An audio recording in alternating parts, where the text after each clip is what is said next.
Мы живем в мире, где искусственный интеллект умнеет с пугающей скоростью.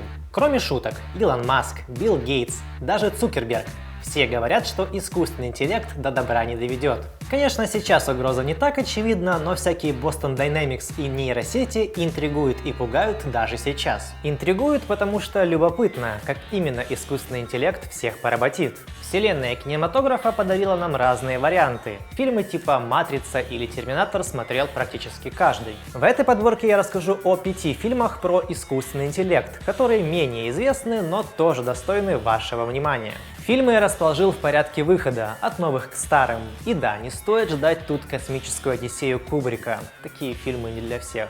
И вот мы в новой редакции сейчас, так что тоже зацените и поддержите лайком или не поддержите. Ладно, поехали. В прошлом выпуске я рассказывал про 28 дней спустя, а еще есть крутой фильм «Пекло». Так вот, сценарий к этим фильмам писал Алекс Гарланд. Он же и срежиссировал фильм «Из машины». Возможно, вы слышали про тест Тьюринга.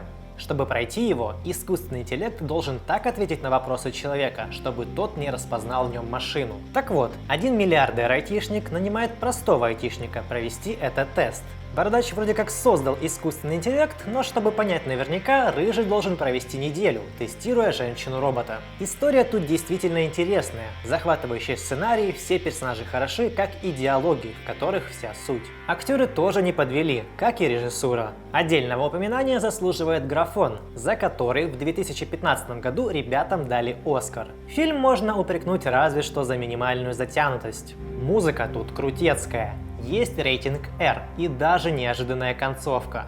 В общем, если вдруг не видели, обязательно зацените.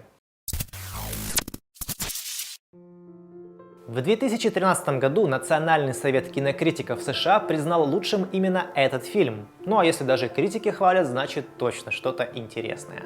Сюда же можно добавить 5 номинаций на Оскар и 1 статуэтку за лучший сценарий. И правда, сценарий тут просто офигенный. Действие картины происходит в недалеком будущем. Хоакин Феникс тут играет одинокого писателя, который покупает операционную систему для разговоров. При активации он выбирает для нее женский голос, который называет себя Самантой. То, что начинается как безобидный разговор, перерастает в настоящий роман. По ходу фильма их отношения будут расти и меняться. Наблюдать за этим развитием очень интересно. Фильм грустный, трогательный и смешной. Сценарий не зря был отмечен наградой. Не устану хвалить актерскую игру Хоакина Феникса. Тут он более чем хорош. Постарались и с местным саундтреком, который, кстати, сейчас играет на фоне. «Она» — это оригинальный и актуальный романтический фильм. Хватает тут драмы, но все же он больше позитивный. История получилась увлекательной. За отношениями усача и двоичного кода действительно интересно следить. Рекомендую к просмотру.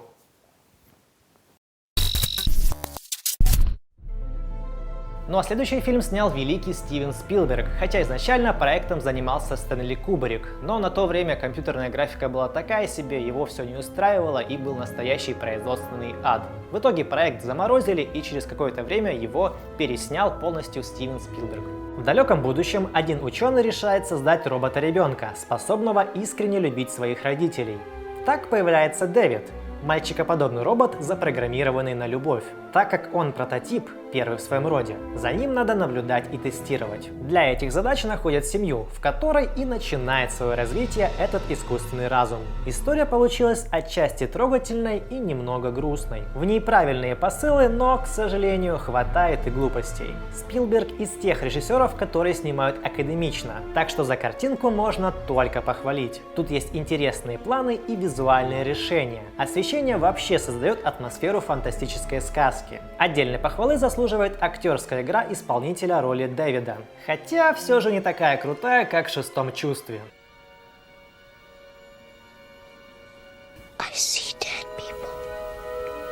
Порадовал и молодой Джуд Лоу в роли секс-робота. А вот что может не понравиться, так это некоторая затянутость. Фильм длится 2,5 часа, и хоть за это время происходит много событий, но в какой-то момент кажется, что конец уже близок, но нет. Фильм у меня оставил двойственные чувства, но в целом это хорошая фантастика. Один раз посмотреть можно. Представьте себе время, когда искусственный интеллект станет не только умным, но и сможет получить человеческие эмоции, ощущения и даже начнет понимать юмор. Как относиться к такому роботу? Можно ли считать его человеком?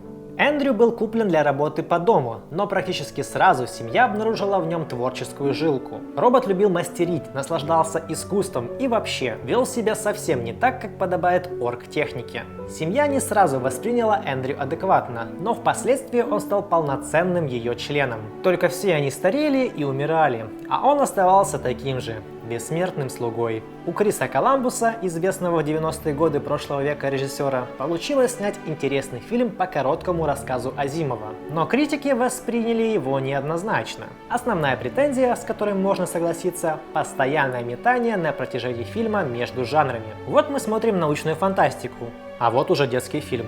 А вот романтическую драму, а вот снова детский. С многообещающим началом 200-летний скатывается в итоге в слезливую историю, что можно рассматривать как недостаток, а можно и пустить слезу, если вы достаточно сентиментальный. В любом случае, предъявить это можно режиссеру, а вот к Робину Уильямсу претензий нет. Большую часть фильма он играет в костюме робота, и вышло у него это просто потрясающе. Поначалу в эту подборку я включил «Короткое замыкание». Это фильм 1986 года, который многие пенсионеры помнят как отличную сказку про военного робота, который после удара молнии стал разумным и добрым. Но потом я начал его смотреть и понял, что сейчас он выглядит немножко наивным. Поэтому я решил его заменить на более современный вариант – Волли. Pixar не делает плохих мультиков, да и сам жанр анимационных фильмов с приходом Pixar изменился и теперь не воспринимается как что-то детское и простое. И дело не только в умопомрачительной графике и 3D. Во всех мультфильмах Pixar есть глубокий смысл, идея, а порой даже не одна. Они все многогранные, каждый найдет для себя что-то смешное или интересное. Тут и идеи эскапизма, и проблемы экологии, искусственного разума, добра и любви – все сразу в одном флаконе. Мусорщик Волли – старый робот, который занимается сортировкой всего того, что ожиревшее человечество оставило на загрязненной земле перед бегством на огромном корабле. Холостяк Волли, который даже убаюкивает сам себя, ухаживает за маленьким ростком, который находит на поверхности вроде бы погибшей планеты. И этот росток – ключ ко всему. За кажущейся простотой скрывается миллион смыслов и идей. Возможное возвращение людей на Землю, возможная любовь между совсем разными Волли и Евой, которая сначала его чуть не убивает, а потом, понимая, что перед ней старый безобидный робот, теряет к нему интерес. Конечно, могло случиться так, что в свое время вы пропустили Волли по какой-то причине, но тогда у меня для вас только один совет – быстрее бегите его смотреть. И впредь вообще не пропускайте пиксаровские мультики. Названия всех фильмов, а также одного мультфильма я оставил в описании. Там же будут и ссылки на мои социалки, инстаграм и прочее. Не забывайте ставить лайки, если это видео было полезным для вас. Также скидывайте ролик друзьям, пусть тоже годные фильмы и мультфильмы смотрят. А я прощаюсь и оставляю вас с размытым экраном. Увидимся через неделю, спишемся внизу.